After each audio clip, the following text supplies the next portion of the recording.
I'm gonna be 20 in November. Huh? Oh, thank you. Here, Okay. real quick. Sorry.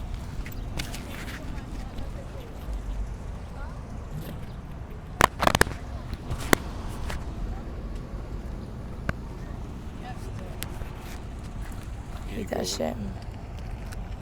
She's disgusting. All right, so I'm here with Nina. Nina, how old are you? I'm 19. 19. Yeah. And are you homeless right now? Yeah. How long have you been homeless? Like maybe 3 years now. 3 years? Mhm. So since you were 16? Mhm. It's a Yeah. long time. Yeah, it Are is. you born and raised out here in Phoenix? No, I was born and raised in Chicago, Illinois. And then I came out here when I was 12, 13-ish. And, you know, it's been kind of hard since, but it's not too bad. And how did you end up homeless? Honestly, it was by choice. I've always been, like, defiant and, like, rebellious, I guess. And I don't know, I never really chose to listen to anybody but myself, so it just, I don't know. Did you have both Just seemed parents comforting. when you were growing up or not? No, I didn't. I didn't really have either one of my parents, really. My mom was always by my side throughout the whole time, but, you know, yeah, she just wasn't there completely. So you didn't grow up in no foster home or nothing like that? You grew up with your mom? Mm-hmm. How was your childhood? It was hard, like everybody else's, you know. It wasn't very loving, or, you know, like, what's the word, I guess. I don't know what the word is. It's just, you know, I just didn't feel very loved and accepted throughout most of it. Yeah. Yeah. You feel like you were being, you needed more attention, you were being neglected or anything like that? Yeah. Yeah. Mm-hmm. And plus my dad was abusive, and my brother was too. And yeah, my mom was going through the same shit I was, you know what I mean? Like, so, and then I had my other sister who was abusive as well. It was just a fucked up situation. So. And where are your folks now, like, and your siblings? I don't know where my siblings are. My mom is in Glendale, I think, somewhere in Glendale. That's my boyfriend right there. Mm-hmm. Yeah, she's in Glendale right now. She's on Bethany and something. I don't know, but yeah, she doesn't really want to talk to me very much, and she married this guy. Yeah. And he's kind of cool. He comes out and he helps us out with money and stuff sometimes, but yeah, cool. Other than that, we don't really have a relationship. But Yeah. yeah. So, and how is it out here? Is it dangerous out here in the streets or anything like that? No, yeah, it's dangerous. It's super dangerous. It's like, yeah, it really just depends on you and where you're at, yeah. Yeah. Because. And what activities you get into too? Yeah. Sometimes you could just get into a little petty argument. People get picked off out here really easy. Mm-hmm. So. Yeah, people tend to hold grudges out here. Yeah. And what's your boyfriend's name? Trey. Trey? Yeah. All right. Yeah, so I just go around and do interviews with the homeless pretty much. And just to see pretty much what's going on out here, man. Yeah, it's crazy in Arizona. It's not like this anywhere else. I don't feel like it's so many homeless people. To me, Arizona's like its own little country. Yeah, it really is. That goes on in Arizona, this shit doesn't happen nowhere else, bro. Mm-hmm. Like, I'm from the East Coast. I'm from Virginia, dog. Yeah. So, like, I don't know, the type of shit that happened here, it don't happen on that side of the world, bro. Yeah. Yeah. So, And how did you end up all the way over here, Trey? After I graduated, I moved out here because I was on probation, and I don't know, I was just tired of that. I don't know. That lifestyle, I guess. I did the same thing when I left Chicago. Plus, my mom's side of the family was out here in Arizona, so I don't know. I just moved out here with them and shit. So Yeah. started off good, didn't end good. Are you homeless as well too, or? Yeah. Yeah. And where's your folks at right now? Are they out here in AZ or they're back east? No, my mom is in Texas, and I have my grandparents and my uncle that stay out here in Arizona. Yeah. That's about it, really. Yeah. And What about like drug use? Is there any drug use? Yeah, everywhere.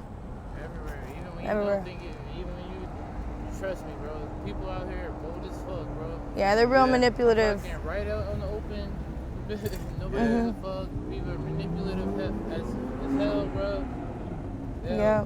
Be your friend 1 second, backstab you next second. Like, Yeah. And I mean like backstab, do you dirty. And that's what I asked the last couple that I interviewed. I asked them if there's any loyalty out here in the streets. What would you guys say?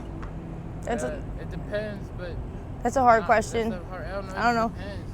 Yeah. I have people that are loyal to me, but even then, I feel like loyalty at some point, loyalty is tested. Yeah. You know? Yeah, no, there's been people that have, rode for us for like months or years, you know what I mean? And then all of a sudden they just switch up. We got a car. I didn't ever think I was gonna be able to get a car. I didn't think we were ever gonna get a car. We had a car, and we had it for like a week and a half maybe. We went back to Buckeye City because that's where we moved to after we were living in South Phoenix, and I got out of jail and I got pregnant and stuff, and we went out there. And so we went back out when we got our car and stuff after being out here for a week. And after like an hour, we left the car and we went to our friend's house just to, talk to them or whatever, tell them we were back in town. We came back and all of our tires were slashed. And then we went back to the car and whatever, and everybody out there likes us. So it didn't really make any sense, but that's just like the main point of like, doesn't matter how much. No, imagine you go in the store, you come out the store, and all 4 of your tires are slashed, dog. Yeah. Yeah, and then the next morning, fucking the police had our hood open, our doors open, our trunk open. They watch us out there. I had to wait till the next morning. I had to order new tires and everything from Walmart. I had to wait till the next morning to get them though. And we made a deal with the store where it's parked at. They said I had to have the car moved by 7 in the morning. So 7 in the morning came, I moved the car into this alley by this old lady's house. She told me I could park there. And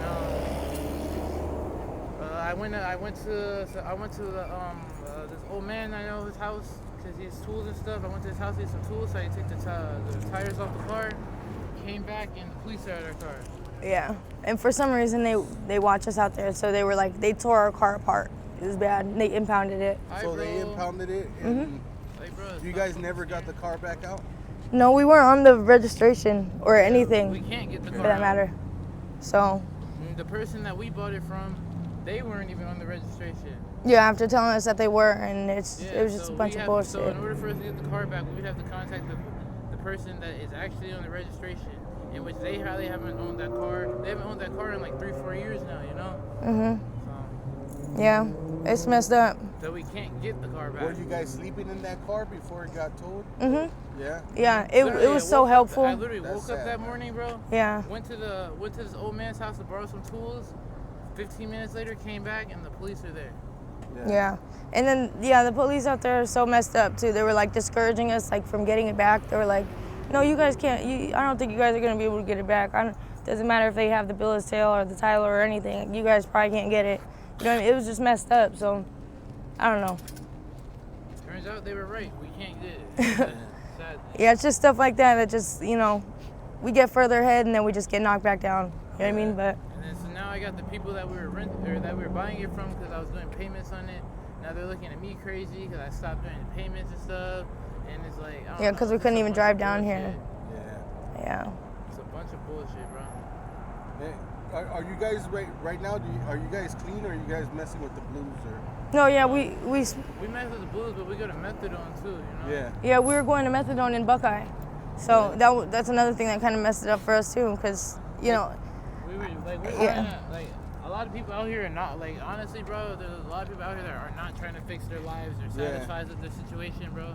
But honestly, I do not want to be doing this forever, bro. I cannot be out here forever, bro. That's good, man. Yeah, no, we're too young for this shit. Like, deadass, I'm too young for this shit, bro. I'm only 21, bro. Deadass, bro. I just turned 21 a few months ago, and my lady's only 19, so it's like I'm not trying to be out here, bro. Yeah, I noticed that there's a lot of people out here that are on the blues, man. Yeah, I'm not gonna lie, blues got people sucks, bad. man. Yeah, it does. They had us bad. How did you guys get introduced to that though? I was doing them before I met him. Yeah, He was doing them before he met me. I've been using drugs on and off since I was 11, and I went to this thing called IOP after I got out of jail. out of juvie or whatever, and fucking, which is an intensive outpatient program. Yeah. It's very like therapy, but in a big ass group of people who do drugs, but everybody just does weed. You know what I mean? Except for me, and fucking there was another girl that did actual drugs too. You know what I mean? And me and her just ended up becoming friends, and then she introduced me to him, and we went. And I was like 16, 17 years old, and she took me to a sugar daddy's house, and that was one of my first times ever doing that. And you know, I snorted half a Hulk Xan, I snorted some Coke, I snorted some Molly, I drank, smoked my first blue. I was fucked up, like really fucked up. And that was like right when I first met him too. And yeah, and then I was on him for like a year and a half with him, and then I went to jail. And I was clean, and I got out, and I broke up with him. And I fucking, I ended up relapsing because, yeah, some dumb stuff happened. And then right when I relapsed, I OD'd, and it just went downhill from there. And I woke up the next morning in a dumpster because they thought I was dead. So instead of calling an ambulance, they just threw my body away. So it's, yeah, it's fucked up. That's my second car I didn't lost, bro. I used to have Escalade, man. Yeah, you did. That's the second car I didn't lost. The first one was my fault, I'm not gonna lie. But this one, it's just some bullshit, bro. The police out here, they're corrupt as fuck. Have to be. I swear to God, they are. They never admit it. They will never admit that shit. But no, yeah, they're they fucked are, up. They're corrupt as fuck, bro. The people out here, some of these people out here are like really racist, bro. Like dead ass, dog. You saw what happened just before you even got to talk to me. Some guy was like, "Oh, do you party? Do you like you work? Ass, like what the me fuck?" Being a black man dating a small white girl, bro. Bro, that shit I've had to go through in the last, how long we been together? 3 years? Mm-hmm. In the last 3 years we've been together, bro, I've never had to go through ever in my life. Yeah, it's fucked up. Bro. Yeah, you're always gonna have that though, you know? Like, Oh yeah, definitely. Yeah, you just gotta push through it though, you know? Mm-hmm. Exactly. If I let half the shit these motherfuckers do or say to me, hold me back, bro, I would not be, I don't know, cause I wouldn't be in the position I'm in right now. Or as strong as now, he I is. get a check every week, you know? I had to check every week. Like, I can afford. That's how we I got can the move into car. an apartment if I really wanted to, but it's just we're young at this point, you know. Yeah. We're young, and so people see, oh, they're young. We have no credit, shit like that. Mm-hmm. And there's resources and shit, but I don't know. For me, it's like I need someone who can, like, fucking walk me through the shit. You know what I mean? Like, because I stopped. Exactly, because I stopped living a regular life, fucking young. Like that ass, a lot of the shit we be trying to do, like we have no idea what the fuck we're doing. We're doing everything for the first time, bro. So if one of my subscribers sees my videos and they want to come through and give a donation or something like that, where can they reach you guys at? If you guys want to give that information out. We have a Facebook. Yeah, we have or the text now number. No. Well, my Facebook is it's Nina OC. It's NINA OC. Trust me. All right. So yeah, you'll find it. It's the first one that pops up.